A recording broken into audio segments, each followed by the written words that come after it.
Hey everyone, and welcome back to another video. And in this video, I'm going to show you how to switch to a business view on QuickBooks Online.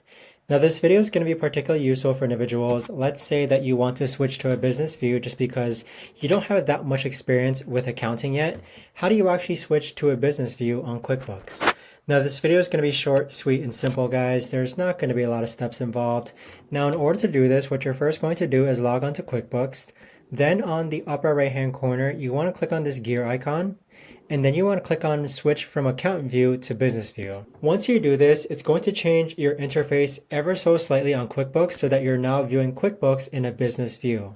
I recommend that you use business views if you're new to QuickBooks or if you're new to accounting. And then once you start familiarizing yourself, you can switch back to accountant view. In order to switch back to an accountant view, you just do the same thing where you click on the gear icon and then click on switch from business view to accountant view. But that right there, guys, is the best and easiest way that I know of to actually go ahead and switch to a business view on QuickBooks.